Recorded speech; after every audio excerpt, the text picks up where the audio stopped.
This is The Scoop for Friday. I'm Sean Canahan with the WMNF News headlines.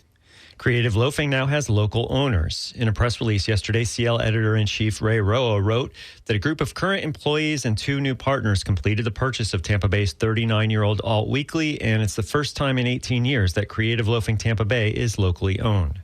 Roa is co-host of WMNF's The Skinny, which airs Friday at 11 in the morning. Digital editor Colin Wolfe is part of the ownership group, and he returns to the paper after a 10-month sabbatical. Celine St. Felice remains as managing editor. Creative Loafing and WMNF are part of the Tampa Bay Journalism Project. That's where news organizations partner to bring non-paywalled news to readers. Activists are speaking out against a bill that would lower the minimum age to purchase or transfer firearms from 21 to 18 in Florida. WMNF's Chris Young reports the bill passed 74-37 in the Florida House yesterday.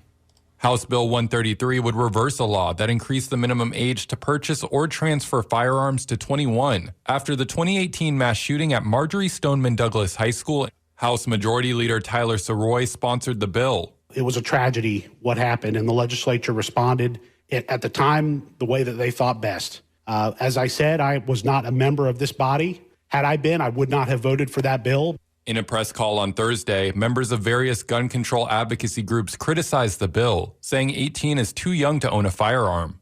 Parkland shooting survivor and March for Our Lives executive director Jackie Corin says if passed, the bill would not make Florida safer.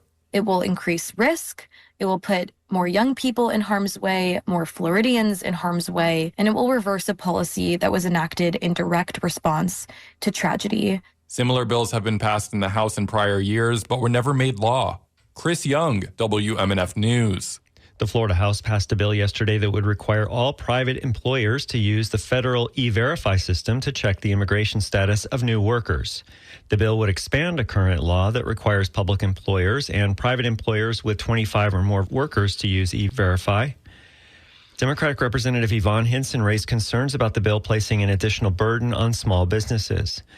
But the bill's sponsor said it would help prevent employment of undocumented immigrants. The Republican-controlled House passed the bill 80-37 along almost straight party lines.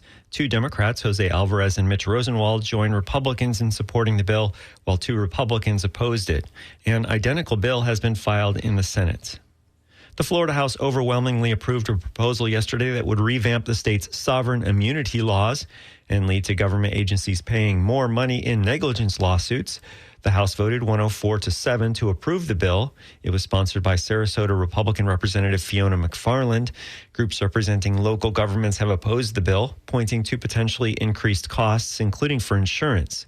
McFarland acknowledged the likelihood of higher costs, but contends that changes are needed to more properly compensate people injured because of government negligence. Governor Ron DeSantis indicated yesterday that his position has not changed since vetoing a proposal last year about studying the potential impact of tearing down North Florida's Rodman Dam.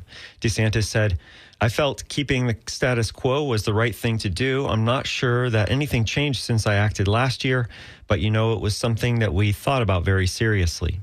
Several Republicans have filed identical bills for this year's legislative session that would require the Department of Environmental Protection to develop a plan for restoring the Ocklawaha River, which is a tributary of the St. Johns River. Environmentalists have sought for decades to restore the Ocklawaha River, which was dammed to create a reservoir as part of the long-abandoned Cross-Florida Barge Canal. President Trump has threatened to invoke the Insurrection Act and deploy troops to quell protests against immigration and customs enforcement officers in Minneapolis. Trump made that threat yesterday. A day earlier, a federal officer in the city shot and wounded a man who had attacked the officer with a shovel and broom handle. Minneapolis has been on edge since an ICE agent fatally shot Renee Good in the head. Trump has repeatedly threatened to invoke the rarely used 1807 law to deploy the U.S. military or federalize the National Guard for domestic law enforcement. That's coming over the objections of state governors. It will be sunny and cool today with highs near 60. Clear and cool tonight, overnight lows in the low 40s. Tomorrow, partly cloudy and warmer with highs in the mid-70s. I'm Sean Canahan with the WMNF News headlines. This is The Scoop, recorded at WMNF Tampa.